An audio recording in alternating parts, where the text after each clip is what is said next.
नमस्कार, स्वागत है आपका पद्मेश न्यूज में। मैं हूं अर्चना मिश्रा। सबसे पहले रुख करते हैं आज की हेडलाइंस पर।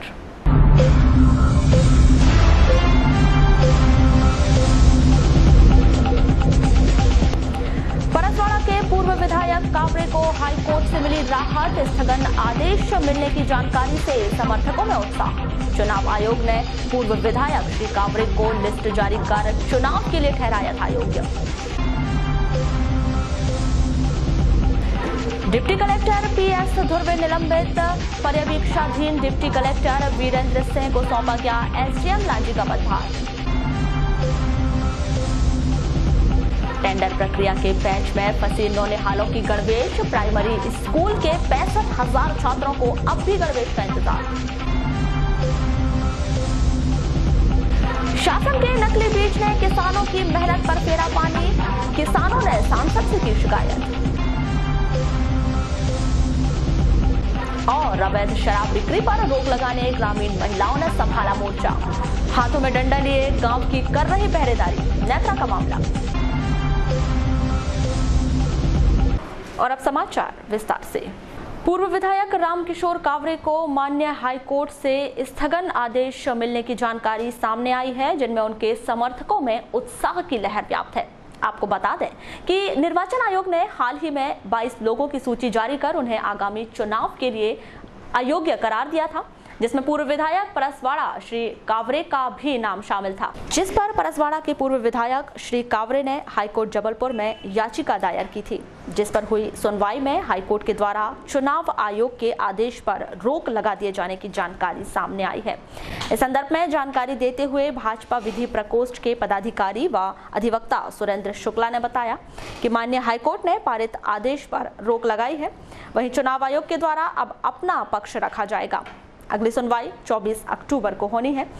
जैसा कि आप लोगों को मालूम है कि श्री रामकिशोर कावरे पूर्व विधायक परसवाड़ा को भारत निर्वाचन आयोग द्वारा दिनांक 6/10/2018 को डिस्क्वालीफाइड घोषित कर दिया गया था, जिस पर श्री रामकिशोर कावरे द्वारा अपना पक्ष चुनाव आयोग भारत सरकार सामने रखा गया और माननीय उच्च न्यायालय जबलपुर में उच्च न्यायालय में याचिका प्रस्तुत की गई थी, जिस पर आज दिनांक को सुनवाई हुई और माननीय उच्च न्यायालय में जस्टिस सुबोध अभ्यंकर की बेंच द्वारा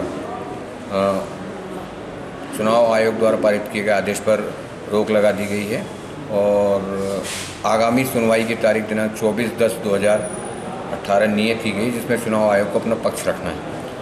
श्री रामकिशोर कावरे की ओर से उच्च न्यायालय के अधिवक्ता श्री स्वप्निल गांगुली द्वारा पैरवी की गई है और उपरोक्त जानकारी मुझे दूरभाष पर श्री रामकिशोर कावरे द्वारा प्रदान की गई।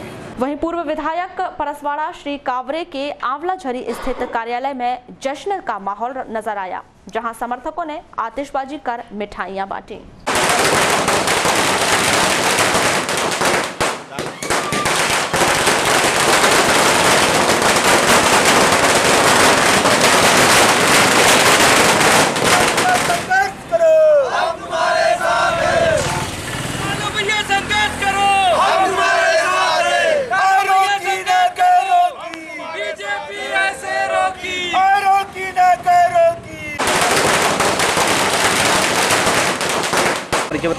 मैं सुधीर गुड्डू चौधरी। आज हमारे पूर्व विधायक परसवाड़ा के रामकिशोर कावरे जी और कावरे जी का जिस तरीके से निर्वाचन ने अपात्र घोषित कर दिया था, निश्चित ही आज एक खुशी का माहौल है बालाघाट में और पूरे परसवाड़ा विधानसभा में भारतीय जनता पार्टी के कार्यकर्ताओं के बीच में। जिस तरीके से आज उन्हें पुनः अपात्र की जगह उन्हें पात्र घोषित करने का हमें ऐसी सूचना मिली है। माननीय रामकिशोर कावरे जी दिल्ली में हैं और उन्होंने यहाँ पर खबर भिजवाई है। निश्चित ये पूरा माहौल यहाँ खुशी का माहौल है और पूरे भारतीय जनता पार्टी में एक नई ऊर्जा के साथ यहाँ पर हम सभी लोग खुशी बना रहे हैं। मैं संतोष शुक्ला, भाजपा बालाघाट ग्रामीण मंडल अध्यक्ष। आज रामकिशोर कावरे के ऊपर जो 2016 6 दिसंबर 2016 को जो माननीय उच्चतम निर्वाचन आयोग ने आयोग घोषित किया गया था, जिनका आज दिनांक तक कभी कोई लेटर भी रामकिशोर कावरे जी को नहीं मिला। अचानक 6 अक्टूबर को उनको लेटर मिला, तब पता चला ये निर्वाचन की गलती थी। जो रामकिशोर कावरे जी अपने उच्चतम न्यायालय हाई कोर्ट जब गए तो वहाँ याचिका उनकी मंजूर की, सत्यता की जीत हुई। निश्चित ही रामकिशोर कावरे ही भाजपा के परसवाड़ा विधानसभा के प्रभारी होंगे और विजय श्री भी उन्हीं के हाथों में। शिक्षा के स्तर को बेहतर बनाने के लिए शासन स्तर पर बेहतर प्रयास किए जा रहे हैं। जहां छात्रों को निःशुल्क शिक्षा प्रदान की जा रही है, वहीं उन्हें गणवेश, मध्याह्न भोजन व साइकिल का वितरण भी किया जा रहा है, लेकिन अधिकारियों की लापरवाही के चलते नौनिहालों का वह सुविधा नहीं मिल पा रहा है जिसके वे हकदार हैं। आधा सत्र बीतने के बाद भी जिले के प्राथमिक स्कूलों में अध्ययन कर रहे करीब 65,000 नौनिहालों को अब तक गणवेश प्रदान नहीं किया गया है। आपको बताएं कि इस बार प्राथमिक स्कूल के बच्चों को NRLM के निर्देशन में स्व सहायता समूह के माध्यम से निर्मित गणवेश प्रदान किया जाना था, लेकिन टेंडर प्रक्रिया में विलंब होने के कारण यह प्रक्रिया अधर पे लटक गई। कहाँ पढ़ते हो बेटा आप? बिटियाई। अच्छा ये बताओ, आज आप ड्रेस पहन के नहीं आए हो, क्यों नहीं आए? जी हमको नहीं मिली। ड्रेस नहीं मिली बेटा? अच्छा, किसी को ड्रेस नहीं मिली है? तो आप लोग सब ऐसे ही बिना ड्रेस के आते हो? जी नहीं। तो टीचर चिल्लाते नहीं कि आपकी ड्रेस कहाँ है? जी नहीं। तो आपको ड्रेस मिलती तो कैसा लगता है आपको? अच्छा लगता है? तो ड्रेस के लिए आपने सर से बात किए थे? क्या बोले सर ने? हाँ। कि अभी ड्रेस नहीं आई है, क्या बोले? हाँ नहीं आई है अभी। प्रसाद चौरसिया। कहाँ पर पदस्थ है? शासकीय प्राथमिक अभ्यासाला डाइट बालाघाट। अच्छा सर, अभी देखा गया है कि पूरा आधा सत्र बीत गया है, ना ही गणवेश बच्चों को मिल पाई है, ना ही साइकिल का वितरण किया गया। क्या लगता है, शासन की लापरवाही है या क्या वजह है कि ये वितरण नहीं हो पाया? शासन से आने को है सर, अभी ये BRC महोदय वहाँ से जानकारी मिलेगी आपको, वहाँ से आने आएगी फिर वितरित होगी। अच्छा, क्या प्रक्रिया होती है, किस तरीके से गणवेश बांटा जाता है? वहाँ से यहाँ दिया जाएंगे, फिर हम लोग यहाँ बच्चों को दिए देंगे, सीधे देंगे। अच्छा, अभी बच्चे क्या ड्रेस पहन के आते हैं कि नहीं आते? तो आते कुछ नहीं आ पाते, कुछ फट गई पुरानी। तो आपको क्या लगता है कि गणवेश अगर बच्चों के पास होता तो ज़्यादा बेहतर है? हाँ अच्छा होता है, उनको एक रुझान अच्छी बनती है बच्चों की। तो इसके संबंध में आपने BRC से बात की थी? सर से कई बार बोले हैं, वो आने को है। तो क्या लगता है, आचार संहिता की वजह से गणवेश नहीं आ पा रही है, क्या कारण है? ये इसकी जानकारी नहीं मिली मेरे को, ये आप वहीं से क्लियर करो, क्लियर हो जाएगा। इस संबंध में दूरभाष पर चर्चा के दौरान जिला योजना समिति प्रबंधक ओम प्रकाश बाधवे का कहना है कि एक सप्ताह के भीतर यह प्रक्रिया पूर्ण कर ली जाएगी। BRC नरेंद्र राणा ने इस संदर्भ में कहा कि माध्यमिक स्कूलों को गणवेश की राशि प्रदान की जा चुकी है, लेकिन प्राथमिक स्कूल के बच्चों को NRLM की मदद से गणवेश प्रदान किए जाएंगे। माध्यमिक शालाओं में कक्षा 6वीं से 8वीं तक गणवेश की राशि का वितरण जो है वो हमारे सर्व शिक्षा अभियान के द्वारा की जानी थी, और उसमें वह राशि जो है समस्त बच्चों को, प्रत्येक बच्चे को 600 रुपये की दर से वितरित की जा चुकी है, और 100% राशि जो है वो 6वीं से 8वीं तक बच्चों को वितरित हो चुकी है। बच्चों ने गणवेश तैयार भी कर चुके हैं। अब सिर्फ 1ली से 5वीं तक जो गणवेश जो है इस वर्ष NRLM के माध्यम से स्व सहायता समूह से गणवेश सिलवा कर शासन के द्वारा देने की योजना है, जिसके कारण अब बनी बुनाई जो ड्रेस है वो हमारे बच्चों को NRLM के द्वारा उपलब्ध कराई जाएगी, और अभी तक उनके द्वारा उपलब्ध नहीं कराई गई है। जैसे ही वो उपलब्ध कराते हैं हम तत्काल बच्चों को उसी दिन वितरित कर देंगे। हमने पूरी तैयारी कर ली है।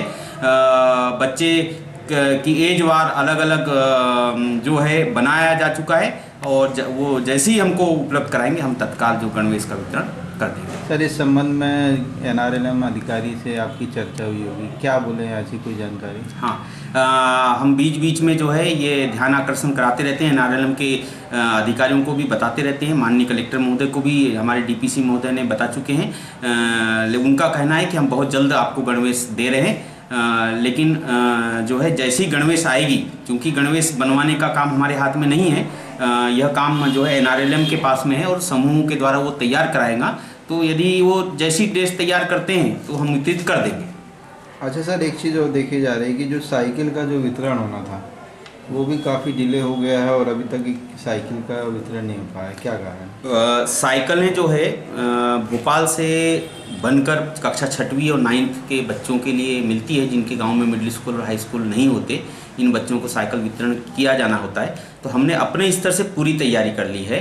जो बच्चे पात्र हैं साइकिल के, 6वीं के भी और 9th के भी, उन बच्चों की सूची हमने ले ली है, सूची तैयार है। नगर के शासकीय उत्कृष्ट विद्यालय में शुक्रवार को 2 दिवसीय जिला स्तरीय विज्ञान मेले का समारोह पूर्वक शुभारंभ किया गया। इस अवसर पर प्रमुख तौर पर स्कूल के प्राचार्य R.K. लटारे, मधुकर हरपाल सहित तमाम स्टाफ गण मौजूद रहा।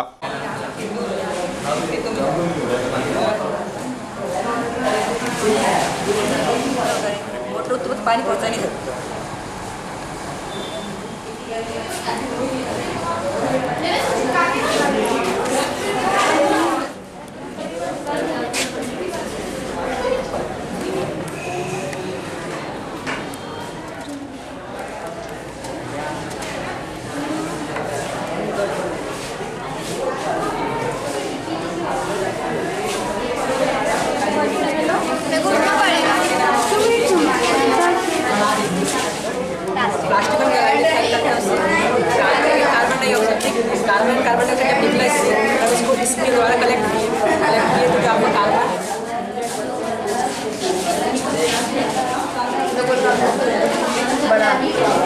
इस कार्यक्रम के संबंध में स्कूल के प्राचार्य श्री लटारे के द्वारा आवश्यक जानकारी दी गई। ये हमारा जिला स्तरीय विज्ञान गणित और पर्यावरण मेला यहाँ पर आयोजित है शासकीय उत्कृष्ट विद्यालय बालाघाट में, जिसके अंतर्गत प्रादर्श है, मॉडल प्रतियोगिता है और विज्ञान नाटिका है, पर्यावरण गीत प्रतियोगिता है और शिक्षक संगोष्ठी है। और इसके साथ ही पश्चिम भारत जो विज्ञान मेला होता है उसमें प्रोजेक्ट का भी कंपटीशन होता है, जिसमें एकल प्रोजेक्ट भी होते हैं और टीम प्रोजेक्ट भी टीम के रूप में प्रस्तुति करनी होती है। तो आज हमारे यहाँ पर जो 6 उपकथानक है उसके अंतर्गत कृषि एवं जैविक खेती, इस पर हमारे पास 13 मॉडल अभी तक रजिस्टर्ड हो चुके हैं। दूसरा उपकथानक है स्वास्थ्य एवं स्वच्छता, इस पर अभी तक 19 मॉडल रजिस्टर्ड हो चुके हैं। तीसरा उपकथानक है संसाधन प्रबंधन, इसमें हमारे पास अभी तक 16 मॉडल पहुँचे हैं। चौथा है अपशिष्ट प्रबंधन, इसमें हमारे पास अभी तक 14 मॉडल आ चुके हैं। पांचवा है परिवहन एवं संचार, इसमें 11 मॉडल आ चुके हैं। और छठवां जो उपकथानक है गणितीय प्रतिरूपण, इसमें 21 यानी 21 ऐसे कुल जो मॉडल है विज्ञान मेले के अंतर्गत विज्ञान से संबंधित 6 उपकथानक के अंतर्गत 94 मॉडल अभी तक रजिस्टर्ड हो चुके हैं। इसके साथ ही जो विज्ञान नाटिकाएं हैं पूरे ज़िले से अभी तक 5 ब्लॉक की हमारे पास पहुंच चुकी है। पर्यावरण गीत में हमारे पास 5 प्रविष्टियाँ आ चुकी हैं और शिक्षक संगोष्ठी में 3 शिक्षकों के नाम आ चुके हैं। इसी के साथ ही पश्चिम भारत विज्ञान मेला जो होता है उसमें एकल प्रोजेक्ट 15 एकल प्रोजेक्ट अभी तक हमारे। कटंगी से करीब 22 किलोमीटर दूर बोनकंटा बैरियल पर पठार संघर्ष समिति के बैनर तले किसानों के द्वारा अपनी मांगों को लेकर आंदोलन किए जाने के मामले में अपराध दर्ज किया गया है। इस मामले में किसानों ने अनुविभागीय अधिकारी राजस्व व विद्युत विभाग के ईई को ज्ञापन सौंपकर न्याय की गुहार लगाई। जी क्या नाम है आपका? मेरा धनराम पुष्पतोड़ी चंदरकुआ। किस संबंध में आप आज आना हुआ है न्यायालय में? आज यहाँ हम आए जी, हमने रखे थे कार्यक्रम बोनकटा के चौक में किसानों का मोर्चा करके जी। वहाँ गए हम सभी किसान लोग मोर्चे में बैठे, मोर्चा शांतिपूर्वक हुआ, सब बढ़िया रहा, नहीं समझे। फिर भी हमारी फर्जी FIR डाल करके आज हमको यहाँ कोर्ट में खींचा गया। जिसने FIR डाला वो बोलता है, मेरे को थाने वालों ने बोले तो मैं साइन कर दूँ। आपकी क्या मांग है आप सभी लोगों की? मैं वहाँ था ही नहीं ना उस दिन। कहाँ थे आप? वहाँ से तो मैं नाका डोंगरी चला गया था और ना स्टेज पे गया ना कुछ गया। आप धरना स्थल पे नहीं थे? नहीं। तो आप पे फर्जी केस लगाया? फर्जी केस लगाया गया। जी क्या नाम है? मेरा नाम तेजराम गोपाल है, टेकाड़ी सीजूपन निवासी प्रशासक। किस मामले को लेके आज यहाँ पर सब किसान लोग आए थे? मतलब बोनकट्टा बैरियर पर सभी पठार संघर्ष समिति के तत्वाधान में सभी किसानों का मोर्चा था, शांतिपूर्ण मोर्चा, मतलब धरना कार्यक्रम इसलिए रखे थे कि गन्ने की फसल को सूअरों के द्वारा तहस-नहस कर दिया गया था और जिसका मुआवजा कई वर्षों से किसानों को नहीं मिल रहा था। और पूरी खेती जो है गन्ने की, क्योंकि वो एरिया में पूरी गन्ने की खेती रहती है और जिस पर उनका जीवन जो किसानों का गन्ने की खेती पर भी निर्भर करता है, तो उसकी संबंध में हमने मतलब उसके पूर्व ज्ञापन दे करके रखे थे अधिकारियों को कि भाई हम लोगों के द्वारा फला तारीख को 7 तारीख को इसके संबंध में वहाँ धरना प्रदर्शन का कार्यक्रम रखा जा रहा है। इसलिए आप समस्त अधिकारी आकर के हमारे इस किसानों के आंदोलन का जो बात रखी जाएगी उसका निराकरण आप कीजिए। तो उसमें हमने निराकरण के लिए हमने धरना प्रदर्शन का कार्यक्रम अपना प्रदर्शन किया, सभा ली, और सभा में हमारे सभी किसान यानी चिचोली, फुलचूर, मुवाड़, छतेरा, टेकाड़ी, तीजू, फुलपुट्टा, हेटी, बोनकट्टा, हरदोली, इधर से मई के पार यानी पटार से लेकर सभी मतलब इधर से सभी किसान आंजन बीरी यानी अन्य समाज इधर सभी किसान वहाँ पर उपस्थित हुए और किसानों के द्वारा अपनी वही मांगे रखी गई कि गन्ना खेती में जो नुकसान जंगली सूअरों द्वारा किया जाता है इसका प्रतिबंध मतलब या उनका मुआवजा दिया जाए, या इसे अन्य मतलब किसी भी प्रकार से जो सूअर जैसे आपकी किसान के खेत में जब आपकी सूअर आती है तो उसको अपने जंगल में अपनी बाउंड्री बनाकर रखा जाए, क्योंकि जब हमारी मवेशी अगर आपके जंगल में आती है तो आप लोगों के द्वारा हमारे मवेशियों को कांजोस किया जाता है और उसके कांजोस करने के अलावा अन्य प्रकार से मुआवजा भी मांगा जाता है, वसूल किया जाता है। इसी तारतम्य को लेकर शांतिपूर्वक प्रदर्शन हुआ और प्रदर्शन होने के बाद में वहाँ पर कोई अधिकारी भी जो है सक्षम रूप से नहीं पहुँचे। उसी को लेकर किसानों में थोड़ा आक्रोश हुआ कि बोले हमारे भाई इतनी बात क्या नाम भैया? नवरत्न देशमुख। किस मामले के संबंध में आज यहाँ आना हुआ?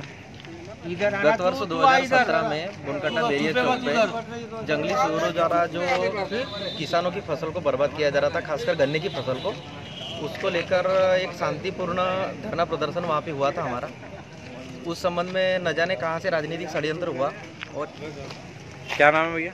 मेरा नाम प्रशांत उमनेकर है और मैं जब पठार संघर्ष समिति के नेतृत्व में किसानों का आंदोलन हो रहा था पठार बुनकट्टा क्षेत्र में, तब जब हमें सूचना मिली तो हम लोग यहाँ से अपने साथियों के साथ उस आंदोलन में शामिल होने के लिए गए थे। चूँकि उस आंदोलन को देखते हुए ये लगा कि वाकई में किसान बहुत पीड़ा में है और अपनी मांगों को लेकर इस प्रशासन की जो ढिलाई थी उसके खिलाफ में एक आंदोलन शांतिपूर्ण तरीके से किया जा रहा था। लेकिन चूंकि वहाँ पे एसडीएम महोदय भी उपस्थित थे, साथ में और अन्य अधिकारी भी थे, बिजली विभाग के भी अधिकारी थे, सभी के सामने रहते हुए कानून के दायरे में रहते हुए पूरे किसान अपनी मांगों को एक माइक के माध्यम से अपनी मांगों को उनके कानों तक पहुँचाने का कार्य कर रहे थे और जो कि पूर्ण तरीके से शांतिपूर्ण था। लेकिन उसके एक साल उपरांत जो कि अभी 2-4 दिन पहले पूरे किसानों को पता चला कि और मुझे भी हम सबको ये पता चला कि हमारे ऊपर केस दर्ज कर दिया गया है। इसके पहले 1 साल पहले से कोई मामला ऐसा पंजीबद्ध का कोई समझ में नहीं आया था, लेकिन आज हमको 4-8 दिन पहले पता चला कि हम लोग सभी के ऊपर केस दर्ज कर दिया गया है। वो भी केस में धाराएं कम से कम 3 से 4 प्रकार की धाराएं लगा दी गई है, जिससे मैं मानता हूँ कि ये कुल मिला के प्रशासन की और शासन की किसानों की आवाज़ दबाने के लिए ये सब धाराएँ लगाकर इनकी आवाज़ दबाने का कार्य प्रशासन द्वारा और शासन द्वारा किया जा रहा है, जिसकी मैं घोर निंदा करता हूँ। और ऐसे हमारे कई साथी हैं जो वहाँ पे उपस्थित थे ही नहीं, जो अपने कार्यों में लुप्त थे, उन लोगों के ऊपर भी जबरन किसी के कहने पे या किसी के इशारे पे ये सब धाराएं लगा दी गई, जिनकी मैं घोर निंदा करता हूँ। और मैं निवेदन करना चाहता हूँ प्रशासन से, क्योंकि चूंकि अभी आचार संहिता लग गई है कि ऐसी भारत निर्वाचन आयोग और राज्य निर्वाचन आयोग के आदेशानुसार दिव्यांगजनों को मतदान के लिए प्रेरित करने के लिए जिले भर में विभिन्न कार्यक्रम चलाए जा रहे हैं, जिसके तहत रैली व मंच कार्यक्रम कर जहां एक ओर दिव्यांगजनों में जागरूकता लाने का प्रयास किया जा रहा है, तो वहीं दूसरी ओर वोटिंग मशीन से मतदान करने की उन्हें ट्रेनिंग भी दी जा रही है। जिले भर में चलाए जा रहे इन कार्यक्रमों के तहत शुक्रवार को जिला निःशक्त पुनर्वास केंद्र बालाघाट में दिव्यांगजनों को वोट का उपयोग करने का प्रशिक्षण दिया गया, जिसके तहत दिव्यांगजनों को मतदान की प्रक्रिया, बैलेट पेपर, वीवीपैट मशीन आदि की जानकारी देकर उन्हें निर्भीक व निसंकोच मतदान करने के लिए प्रेरित किया गया।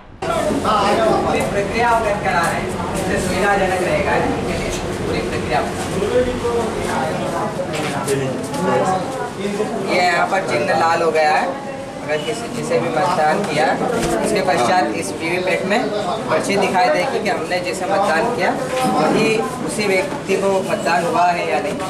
लाल हरे चिन्ह से रेडी दिखाई देता है। अब जिसे भी हम मतदान करेंगे, जिसे मतदान करने से सामने जो लाल बटन है वो शो हो जाता है। उसके बाद वीवीपैट मशीन में मैंने जिसे वोट दिया उसका वहाँ पर प्रॉपर्ली चिन्ह या जो भी है वो हमें दिखाई देने लगता है कि हमने जिसे मतदान किया उससे प्रॉपर्ली वोट दिया।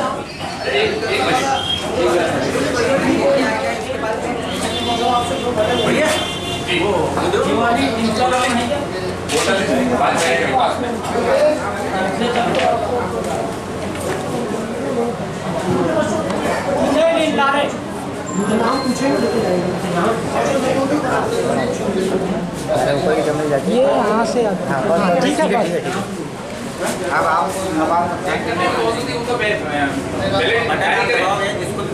वाली बटन उस साइड उस साइड उस साइड ये इधर में से कोई भी एक जिसको वोट देना उसको दबा दो।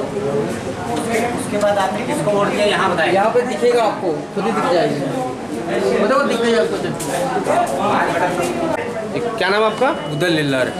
उदल लिल्लार जी, कहाँ से आप? कोसमी। कोसमी से हैं। आज आपने हमें डेमोन्स्ट्रेशन देखा, आश्वस्त है इस मशीन से आप? तो आपका वोट सही व्यक्ति को जा रहा है? अच्छा, दोबारा ऐसे कि जब मेन वोट डालने जाएंगे तो आप बिना बताए कर पाएंगे ये सब चीज़ें? हाँ, बिना बताए। अच्छा, कोई दिक्कत नहीं ना ऐसे वोट डालने में? आश्वस्त है इस मशीन से आप? मतलब अपना वोट निर्भीक होकर डाल सकते हैं आप? मतदान प्रशिक्षण के संदर्भ में की गई चर्चा के दौरान पंचायत समन्वय अधिकारी राजेंद्र मड़ावी ने बताया कि जिले में 7,130 से अधिक दिव्यांग अपने मताधिकार का उपयोग करेंगे, जिन्हें मतदान केंद्रों तक लाने व ले जाने की संपूर्ण व्यवस्था जिला निर्वाचन अधिकारी द्वारा की गई है। मैं राजेंद्र मड़ावी, पंचायत समन्वय अधिकारी, जनपद पंचायत बलाघाट। सीफ है, सीफ के नोडल अधिकारी है अभी? जी जी जी। क्या मकसद को लेकर के ये? भारत निर्वाचन आयोग और राज्य निर्वाचन आयोग के ऐसे निर्देश हैं कि हमारे दिव्यांगजन जो हमारे मतदान केंद्रों पर निवासरत हैं क्षेत्रों में, उनको भी उनकी पसंद का लोकतांत्रिक सरकार चुनने का हक है। अब ये हक हम उनको कैसे प्रोवाइड करें, उनको हम कैसे उपलब्ध कराएं, तो इसका निर्वाचन आयोग ने बड़ा एक अच्छा सटीक सा एक एग्जाम्पल दिया है, उदाहरण दिया है कि पूरे ज़िले में इसका एक अभियान चलाएं और सभी मतदाताओं जो हमारे दिव्यांग मतदाता हैं उनको रैलियों के माध्यम से, मंची कार्यक्रमों के माध्यम से और इस प्रकार से एक डेमो इलेक्शन कराते हुए उन लोगों को इसके प्रति जागरूक करना है, ताकि ये लोग आने वाला जो हमारा विधानसभा निर्वाचन है, मतदान के दिन ये लोग बड़ी जिम्मेदारी के साथ मतदान केंद्र पे जाएं और अपने मताधिकार का उपयोग कर सकें। उसी प्रकार से आज हमने यहाँ पुनर्वास केंद्र में भी आज जितने भी लोग आज यहाँ स्वास्थ्य परीक्षण के लिए हमारे दिव्यांगजन आ रहे हैं, तो हमने एक विचार किया है कि आज हमारे पास पूरे जिले के दिव्यांगजन यहाँ आ रहे हैं, तो आज हमने यहाँ पे एक प्रॉक्सी टाइप का एक डेमोस्ट्रेशन रखा हुआ है निर्वाचन का, कि वो आज यहाँ आएँ और कैसे निर्वाचन में अपने मताधिकार का उपयोग करें, उसके बारे में उनको यहाँ पर पूरी जानकारी दी जा रही है। सर, ऐसे जिले में कितने मतदाता है जिनको चिन्हित किया है कि जो अभी तक का हमारे पास 7,130 का BLO के माध्यम से जो मैसेज आया था, लेकिन अभी हम चूँकि दिव्यांगजनों का पूरे जनपद और पूरे निकायों के शासकीय उच्चतर माध्यमिक विद्यालय बिरसोला और माध्यमिक शाला बिरसोला के विद्यार्थियों और समस्त शिक्षक शिक्षिकाओं ने ग्राम में एक रैली निकालकर ग्रामीणों को मतदान करने के प्रति जागरूकता का संदेश दिया। यह रैली स्कूल परिसर से प्रारंभ होकर बस स्टैंड होते हुए वापस स्कूल परिसर पहुंची, जहां ग्राम के मतदान प्रतिशत बढ़ाने के लिए मतदान को अनिवार्य रूप से करने के लिए प्रेरित किया गया। यह मतदाता जागरूकता रैली विद्यालय के प्राचार्य BR राम के नेतृत्व में निकाली गई, जिसके साथ शाला परिवार ने भाग लिया।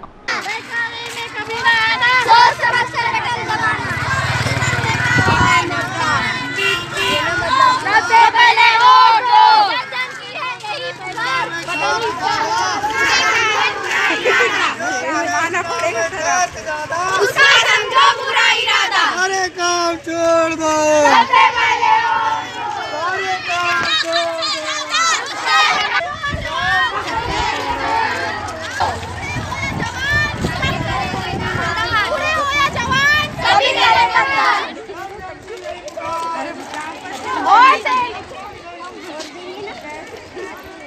नगर के PG कॉलेज के तत्वाधान में शासकीय उत्कृष्ट विद्यालय मैदान में आयोजित राज्य स्तरीय फुटबॉल पुरुष प्रतियोगिता का शुक्रवार को समारोह पूर्वक समापन किया गया। इस टूर्नामेंट के समापन अवसर पर फाइनल मैच उज्जैन और भोपाल के बीच खेला गया, जिसमें उज्जैन की टीम ने 5-2 के स्कोर से मैच अपने नाम किया। इस प्रतियोगिता में सर्वश्रेष्ठ खिलाड़ी उज्जैन के करण पाल को चुना गया। 45 मिनट की जो हाथ इस मैच में होने थी, लगभग अंतिम मिनटों में जा रहा है। अभी खेल आगे चल रही है और ये बहुत अच्छी बॉल उज्जैन ने बनाई।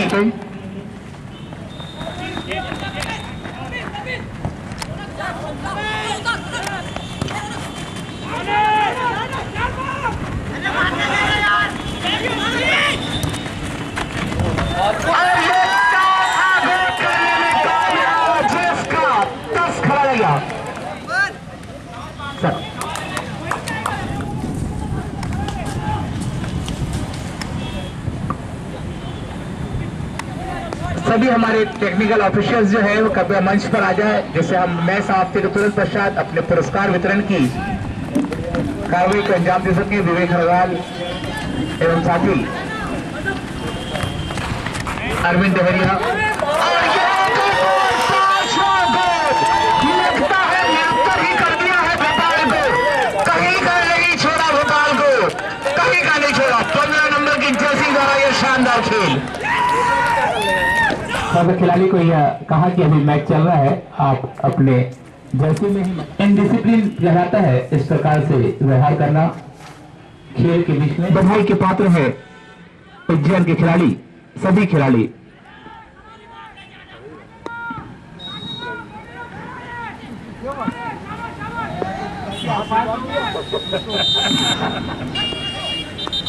भोपाल कपड़ा डिसिप्लिन में है, देखिए आशीष डिसिप्लिन में है भोपाल। यहाँ डिमांड भी किया जाता है आपकी टीम को, ध्यान रखें। मैनेजर भोपाल, कल भी आपके प्लेयर इनडिसिप्लिन हुए थे, ध्यान रखें। मैनेजर भोपाल, कल भी आपके प्लेयर इनडिसिप्लिन हुए थे, ध्यान रखें। आपकी टीम को दीवार का भी यहाँ से जीत हार अपनी जगह है। अनुशासनहीनता मैच में बर्दाश्त नहीं है। राज्य स्तरीय टूर्नामेंट में आए, इसके बाद आपको अंतर।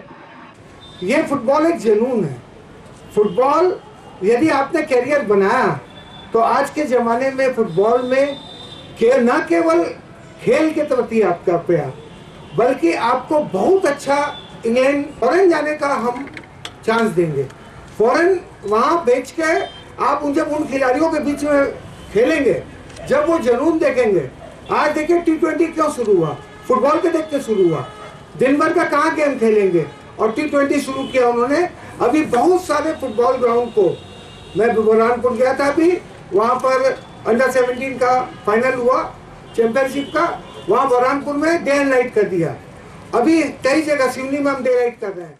अवैध शराब बिक्री पर रोक लगाने में जब प्रशासन पूरी तरह से नाकामयाब हो गया, तब ग्रामीण महिलाओं ने गांव को अवैध शराब से मुक्त करने का बीड़ा उठा लिया और वे पिछले 8-10 दिनों से हाथों में डंडा लिए गांव की पहरेदारी करने में लगी हैं। यह मामला जिला मुख्यालय से लगभग 7 किलोमीटर दूर ग्राम पंचायत नेत्रा का है, जहां की ग्रामीण महिलाओं ने गांव में बेची जा रही अवैध शराब पर पाबंदी लगाने के लिए शासन प्रशासन से कई बार गुहार लगाई, लेकिन कहीं से भी सहयोग न मिलने के चलते अब वे खुद गांव में घूमकर अवैध रूप से शराब खरीदने और बेचने वालों के खिलाफ खड़ी हो गई हैं। ग्रामीणों ने चेतावनी दी है कि यदि उनके गांव में अवैध शराब बिक्री पर पाबंदी नहीं लगाई जाती तो आगामी समय में धरना प्रदर्शन कर उग्र आंदोलन किया जाएगा। मामले के संदर्भ में की गई चर्चा के दौरान ग्रामीण महिला श्रीमती मधु विरुवार ने बताया कि उनके गांव में 8 से 10 लोग अवैध शराब बिक्री के कारोबार में लिप्त हैं। समिति की महिलाएं अवैध शराब बिक्री पर खरीदी करने वालों को पकड़ती है, लेकिन पुलिस माहौल ठंडा होने के बाद गांव में पहुंचती है और अवैध शराब के कारोबार में लिप्त लोगों पर कोई कार्रवाई नहीं की जाती। मेरा नाम मधु बिरनवाल। कहाँ यहीं रहते हैं? जी हाँ, नेत्रा। हम ये शराब से बहुत परेशान है। हमारे गाँव में बहुत ज्यादा शराब बेची जा रही है, जिसमें की और ज्यादा बढ़ रही लेकिन कम नहीं हो रही है। शराब कम से कम 8-10 घर से और बढ़ते जा रहा है, पर कम नहीं हो रहा है। 8-10 लोग बेचते हैं क्या? जी हाँ, 8-10 लोग बेचते। कितने सालों से बेच रहे हैं? कितने सालों से? बहुत सालों से। अभी तक किसी ने कोशिश ही नहीं किया गांव की शराब बंद करने की। तो क्या अभी क्या माहौल, क्या असर पड़ रहा है इस पे? असर बहुत ज्यादा पड़ रहा है, इसलिए हम महिलाओं सब निकली है, बहुत ज्यादा परेशान हो गई। इसलिए सब महिलाओं ने हमने सोची कि अब हम लोग समिति बनाए और शराब बंद करने की कोशिश करें। वहीं ग्रामीण महिला श्रीमती नानीबाई शिवहरे ने बताया कि गांव में अवैध शराब बिक्री के चलते गांव का माहौल बिगड़ रहा है, जिसे रोकने के लिए महिलाएं हाथों में लाठी लेकर गांव की पहरेदारी करती हैं, लेकिन अवैध शराब के कारोबार में लिप्त लोग महिलाओं को तरह तरह की धमकियां देते हैं। बहुत परेशान है, कहा का घर के बाल बच्चे सब शराब पीते हैं, घर में आते हैं दंगल करते हैं। ये शराब बंद करने के लिए हम लोग निकले हैं समिति बनाकर। हम लोग ने पंचायत से हमने आवेदन बनवाए हैं, आवेदन बनवाकर हमने है तो थाना में दिए हैं। थाना से हमने वहाँ पे कार्रवाई करे हैं और कार्रवाई करके हमने है तो पुलिस वाले को बोले को हमको सहमत दोगे, तो सहमत हमको टाइम पे नहीं देते हैं। अब है तो हम लोग रोड घूमते और हमको उनने बोले कि घर में धंसना मत। अब हम रोड घूमेंगे और एक रहेंगे तो हमको उन लोग पत्थर मारते हैं। अब पत्थर मारते हैं तो हम लोग उनको गाली देते हैं तो उन लोग हमारे पे चढ़ाई चढ़ते हैं। कौन चढ़ाई चढ़ते हैं? ये शराब बेचने वाले। ऐसा कब से चल रहा है? कितने दिनों से? ये हो गए अभी हमको, अभी समझो 8-10 दिन हो गए अभी हम घूम रहे हैं। तो अच्छा ये बताओ कि कहाँ जैसे नवेगांव थाने में आवेदन दिया आपने, जिला कलेक्टर में दिए, तो कहीं से कोई सहयोग मिल रहा है आप लोग को? कभी आते हैं उन लोग आपकी मदद करने के लिए? हमको कहीं से सहयोग नहीं मिला है। सिर्फ अभी 2-3 बार सिर्फ है तो नवेगांव थाना से पुलिस वाले भी 2-3 चक्कर भर लगाए हैं। अच्छा कितने लोगों को अब तक पकड़े हैं आप लोगों ने ऐसा अवैध शराब बिक्री करते हुए? अभी एक बार हम लोग गए थे यहाँ, शराब हमने पकड़ के जो में कि 2 पौवा ले गए थे, तो 1 पौवा खाली थे और 1 पौवा भरी थी। तो हम लोग वहाँ पे गए, हम 11 बजे रात को, तो वहाँ पे पुलिस वाले ने बोले कि भाई बोले। वहीं ग्रामीण महिला श्रीमती श्यामा बाई लिल्हारे ने बताया कि जब तक गांव में अवैध शराब बिक्री बंद नहीं हो जाती तब तक महिलाएं गलियों में घूमकर ये अभियान जारी रखेंगी। ये शराब बेचने वाले ऐसे बोल रहे हैं, ये पुलिस तो हमको लिख के दे रही है चिट्ठियाँ में कि तुम शराब बेचो। ये लोग फोन से दारू बेच रहे हैं, ये लोग जेब में दारू बेच रहे हैं, ये लोग गली गली में दारू चल चल के बेच रहे हैं। हमारा क्या बिगाड़ेंगे? ये क्या करेंगे? इनको हम लाठी मार के गिरा देंगे, इनको हम ढाले में मार देंगे। ये 2 दिन 4 दिन घूमेंगे, उसके बाद में बिल्कुल बंद हो जाएगी, ऐसे बोल रहे हैं। तो आप लोग कैसा करेंगे? घूमना बंद कर देंगे? डर जाएंगे? हम लोग डरेंगे नहीं और हमारी समिति बंद रहेगी भी नहीं, और हमारी मतलब बस्ती में और गांव में हमारी दारू बेचना बिल्कुल बंद होना चाहिए, बंद होना चाहिए। और अगर नहीं हुआ तो फिर क्या करेंगे? नहीं होगी अगर दारू बंद, हम कलेक्टर एसपी के पास हम सामने आगे कार्रवाई करेंगे। क्या नाम है? श्यामा बाई। इस पूरे मामले के संदर्भ में की गई चर्चा के दौरान ग्राम नेत्रा के सरपंच संतोष लिल्हारे ने बताया कि यदि गांव में अवैध शराब बिक्री पर रोक नहीं लगाई जाती तो ग्रामीण महिलाओं द्वारा धरना प्रदर्शन कर उग्र आंदोलन किया जाएगा। क्या है, यहाँ शराब ना कई सालों से बेची जा रही है और इस शराब के कारण जो महिला है काफ़ी परेशान हो चुकी है। इसके तहत वो मेरे ग्राम पंचायत में है और इनके द्वारा एक समिति बनाई गई जिसके ग्राम सभा का प्रस्ताव मतलब पारित प्रस्ताव है, उसके बाद भी उसका किसी प्रकार रिजल्ट नहीं मिल पा रहा है। ठीक है, पंचायत के द्वारा इनको 2-3 बार नोटिस दे चुके हैं, उसके बाद भी ये मतलब मान नहीं रहे। ये ऐसा है कि हम बेचेंगे, चाहे पुलिस आ जाए या चाहे कोई भी आ जाए, एसपी आ जाए, पुलिस आ जाए, कोई भी आ जाए, हमारा कोई नहीं कोई कुछ भी नहीं कर सकते। इस तरह भाषा बोलते हैं लोग। अभी तक किसी के ऊपर कोई कार्रवाई हुई अवैध शराब बिक्री वालों पर? नहीं, किसी पे कोई कार्रवाई नहीं। क्यों नहीं हो रही? क्या वजह है? महिला वो लोग इस प्रकार से बोलते हैं महिला लोग कि आप लोग घर के अंदर मत जाओ। तो सर आप ऐसा तो है नहीं कि दारू वाले अपनी शराब को रोड पर रख देंगे, आप महिला को बोलेंगे तुम आप पकड़ो। अपने घर, उनके घर के अंदर शराब रहती है, वो काम है पुलिस वाले का कि वो इनकी शराब पकड़े। कोतवाली पुलिस ने मोटरसाइकिल चोरी करने और चोरी की मोटरसाइकिल खरीदने के आरोप में 2 व्यक्तियों को गिरफ्तार किया है।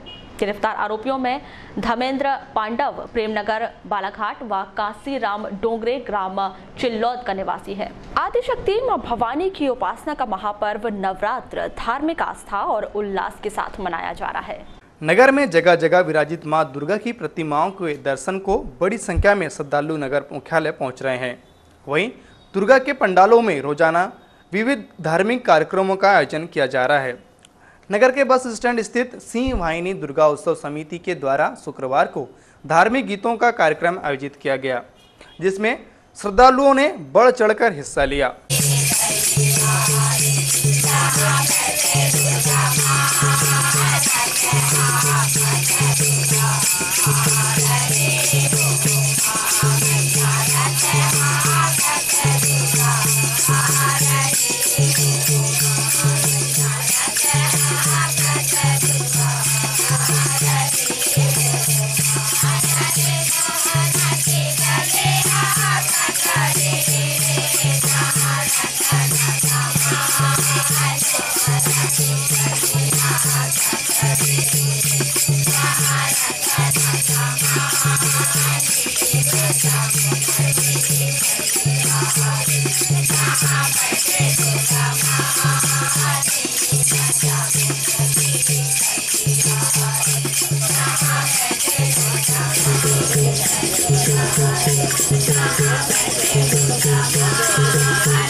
वही नगर में माता रानी के दरबार में मां के तृतीय स्वरूप चंद्र घंटा की विशेष पूजा अर्चना कर पुण्य लाभ अर्जित किया गया। वही माता रानी के दर्शन को भक्तों का तांता लगा रहा, जिन्होंने मां दुर्गा की पूजा अर्चना कर पुण्य लाभ अर्जित किया। वारासिवनी में भी नवरात्र पर्व धूमधाम के साथ मनाया जा रहा है। वारासिवनी से सटे ग्राम पंचायत वारा स्थित कार्यपालन अभियंता कार्यालय के समीप स्थित दुर्गा मंदिर में विधि विधान से पूजा अर्चना की जा रही है।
वारासिवनी के सांसद कार्यालय में क्षेत्रीय किसानों ने सांसद बोध सिंह भगत से मुलाकात कर उन्हें नकली बीज से चौपट हुई फसल की जानकारी देते हुए मुआवजे की मांग की, साथ ही दोषियों पर कार्रवाई किए जाने की बात कही।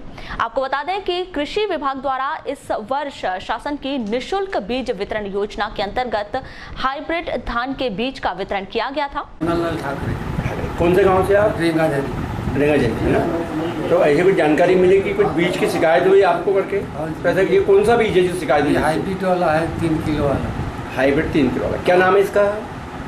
33 वाला। 33 है ना। तो आपने लिया और आपके साथ और भी लोगों ने लिया बीज? क्या बहुत ने लिया। बहुत लोगों ने लिया।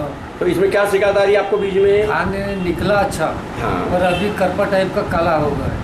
काला होगा, बीमारियां लगने लगी। नहीं बीमारी नहीं मिलेंगे उसको, क्या बोलेंगे उसको आप लोग? करपा टाइप का। अंदर जाना ही नहीं है सकता क्या आपको? मैं जुमराम गौतम, नवेगांव 3 टोला। आपने भी जेके 33 बीज लिया है? जेके 33 बीज लिया था और लगभग 3 एकड़ में लगाया। कहाँ से लिया था आपने? ये कृषि विस्तार अधिकारियों के द्वारा दिया गया था। तो अब बीज में क्या शिकायत पा रहे हो आप? बीज घटिया किस्म का पाया गया है। उसको उन्होंने तो मेरे को ये बताया था कि लगभग 120-25 दिन की इसकी उम्र है और उसकी उम्र मुश्किल से 90 दिन की है, 85-90 दिन उम्र है। और बाली बताया कि ये बहुत हाइब्रिड है, बाली भी अच्छी आएगी, किंतु तो ऐसा लगता है कि एकदम निम्न कोटि का बीज है, उसमें कोई जाना है फसल हाइब्रिड के कोई गुण ही नहीं है उसमें। नहीं, तो ये क्या लगता है सरकारी सप्लाई फिर पूरी तरह घटिया हुई है क्या? हाँ पूरी घटिया हुई है। इसमें जांच की गई थी कि नहीं की गई? नहीं, कोई जांच नहीं। हमारे गांव में 2-3 किसान हैं ऐसे लगाने वाले। सबका हाल यही है? हाँ जी, सबका हाल। जैसे आपके क्षेत्र में 2-3 लोग हैं तो कोई जिले में होंगे? हाँ जिले में तो बहुत लोगों ने लगाया होगा। तो किसको जिम्मेदार मानते हैं आप? इसके लिए तो मेरा ऐसा मानना है कि कंपनी जिम्मेदार है, जो दे रही है। जो दे रही है। किसानों का शोषण कर रही है ना, किसानों और आर्थिक फायदा ले लाभ ले रही है। चर्चा के दौरान सांसद श्री भगत ने बताया कि उन्होंने भी 8 एकड़ में हाइब्रिड बीज लगवाया था जो गुणवत्ताहीन है, जिसकी शिकायत उच्च स्तर पर की गई है। हाँ, आज मेरे कार्यालय में बहुत सारे किसान आए हैं और वो जो कृषि विभाग द्वारा जो जेके 33 वैरायटी का जो हाइब्रिड धान बीज किसानों को वितरित किया गया है वो घटिया किस्म का है। मेरा ऐसा मानना है कि कृषि विभाग ने जो जेके कंपनी के पास से जो बीज खरीदा है हाइब्रिड के नाम पर, कंपनी ने इनको धोखा किया है और जिन अधिकारियों ने इसको जो टेस्ट किया है उनकी भी उसमें मिली भगत है और उसका शिकार किसान हो गया। और वो जो बीज है वो गर्मी की जो रबी की फसल का निकला हुआ बीज है, वो हाइब्रिड धान का जो बीज दोबारा उपयोग में नहीं आता। हाइब्रिड से निकला हुआ जो धान है तो बीज के रूप में दोबारा उपयोग नहीं किया जाता। और ये जो धान वो रबी का ही धान है जिसको हाइब्रिड बता करके पैकिंग करके ग्रेडिंग करके उसको कृषि विभाग को बिक्री किया गया है और कृषि विभाग ने उसको किसानों को वितरित किया गया। बहुत घटिया किस्म का बीज है और बहुत कम उत्पादन होगा। एक एक बाल में 50-60 दाने 100 दाने हैं, जबकि हाइब्रिड की जो बालें होती है उसमें 300 के ऊपर ही दाने होते हैं। ये उसकी पहचान है हाइब्रिड की। तो आपको क्या लगता है कि हमने भी उसका बीज डाला था तो वो भी बहुत उपज में घाटा है, करीब 5-7 कुंटल प्रति एकड़ उपज होगी और किसानों को काफ़ी क्षति है। और इसकी शिकायत भी हम कर रहे हैं, कृषि विभाग को भी कर रहे हैं, मुख्य सचिव को भी कर रहे हैं, प्रमुख सचिव कृषि को कर रहे हैं, हमारे संचालक को करते हैं, कृषि संयुक्त संचालक को भी इसकी शिकायत मैं कर रहा हूँ। मध्य प्रदेश शासन सामान्य प्रशासन विभाग के द्वारा 9 अक्टूबर को जारी आदेश के तहत सिवनी के तत्कालीन तहसीलदार एवं वर्तमान में डिप्टी कलेक्टर एवं एसडीएम लांजी पीएस धुर्वे को निलंबित कर उनका मुख्यालय कार्यालय आयुक्त जबलपुर संभाग नियत किया गया है। इस आदेश के फलस्वरूप कलेक्टर डीवी सिंह ने प्रशासनिक कार्य व्यवस्था की दृष्टि से पर्यवेक्षाधीन डिप्टी कलेक्टर वीरेंद्र सिंह को अनुविभागीय दंडाधिकारी एवं अनुविभागीय अधिकारी राजस्व लांजी पदस्थ किया है। उच्च शिक्षा विभाग की खेल प्रोत्साहन योजना के अंतर्गत शुक्रवार को शासकीय महाविद्यालय परसवाड़ा में 1 दिवसीय खेल प्रतियोगिता का आयोजन किया गया। इस प्रतियोगिता में प्रतिभागियों ने अपनी खेल प्रतिभा का प्रदर्शन किया। इस प्रतियोगिता के विजेताओं को सम्मानित किया गया।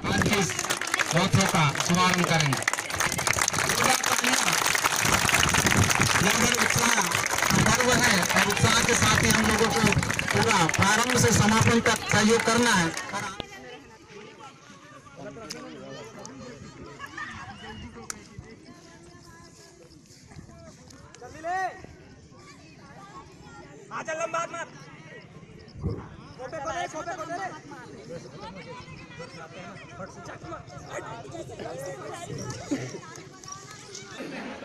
आज शासकीय महाविद्यालय परसवाड़ा में मध्य प्रदेश शासन उच्च शिक्षा विभाग के अंतर्गत खेल प्रोत्साहन योजना अंतर्गत छात्र छात्राओं के मध्य विभिन्न खेलकूद गतिविधियां आयोजित की गई, जिसमें कबड्डी, क्रिकेट, खो खो और 100 मीटर 200 मीटर दौड़ की प्रतियोगिता आयोजित की गई। इन छात्र छात्राओं का उत्साहवर्धन हेतु इन्हें प्रमाण पत्र और पुरस्कार के रूप में स्मृति चिन्ह दिया जाएगा। लालबर्रा मुख्यालय से 10 किलोमीटर की दूरी पर स्थित 2 ग्राम पंचायत की सरहद में बसे ग्राम केवाटोला से मौसमी मार्ग की हालत जर्जर हो चुकी है, जिसके कारण जहां लोगों को आवागमन में काफी दिक्कतों का सामना करना पड़ रहा है, वहीं स्कूली बच्चों के लिए यह सड़क समस्या बन चुकी है। ग्रामीणों की माने तो केवाटोला मौसमी सड़क मार्ग का कुछ वर्ष पहले ही मुरम्मीकरण किया गया था, लेकिन पिछले कुछ वर्षों से इस सड़क की हालत बहुत दयनीय हो चुकी है। सड़क मार्ग गड्ढों में तब्दील सा हो गया है। ग्रामीणों ने जिला प्रशासन से मांग की है कि इस सड़क मार्ग को दुरुस्त किया जाए। थोड़ा सा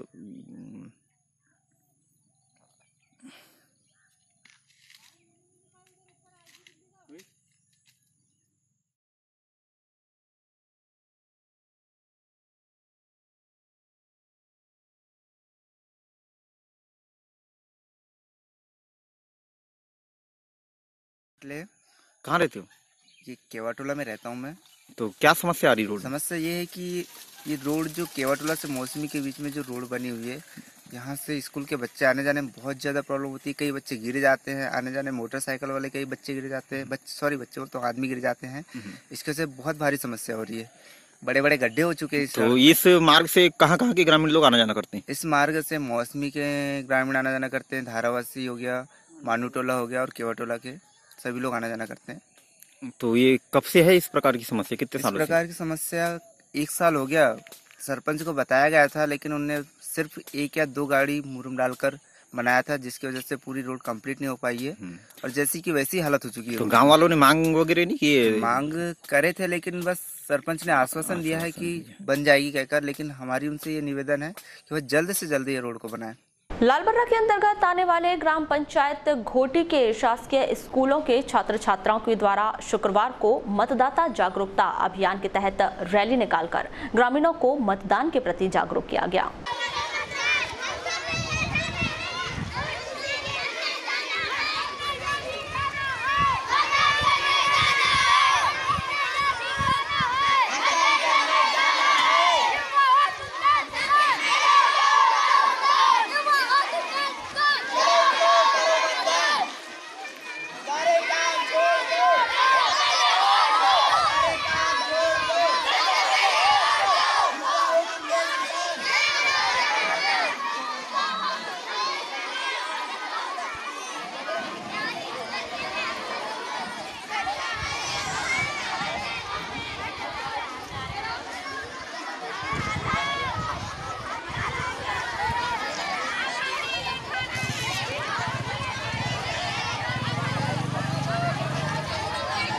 सार्वजनिक दुर्गा उत्सव समिति उकवा मॉयल के द्वारा नवरात्र के अवसर पर उकवा में ऑल इंडिया फुटबॉल टूर्नामेंट का आयोजन किया गया, जिसमें विभिन्न राज्यों की टीमों ने हिस्सा लिया। इस टूर्नामेंट में आज 3 मैच खेले गए, जिसमें city club Gondia, MP police Bhopal और डायमंड रॉक एकेडमी बालाघाट ने मैच जीते।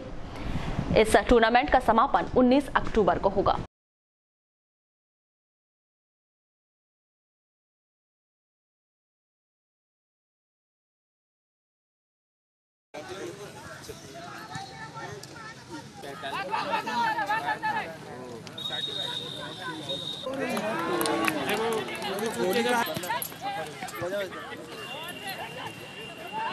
लक्ष्मी सफर और मैदान को तैयार करने में काफ़ी मेहनत किया। ये एक खिलाड़ी है, प्रदान कर रहे हैं। बुलेटिन के अंत में एक बार फिर नजर डालते हैं आज की हेडलाइंस पर।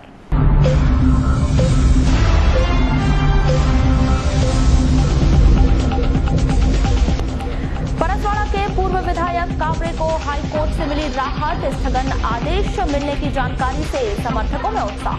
चुनाव आयोग ने पूर्व विधायक श्री कावरे को लिस्ट जारी कर चुनाव के लिए ठहराया था योग्य।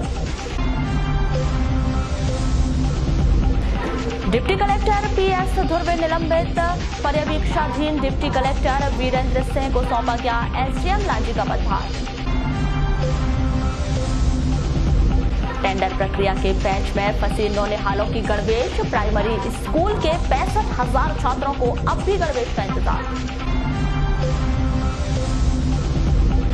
शासन के नकली बीज ने किसानों की मेहनत पर फेरा पानी, किसानों ने सांसद से की शिकायत।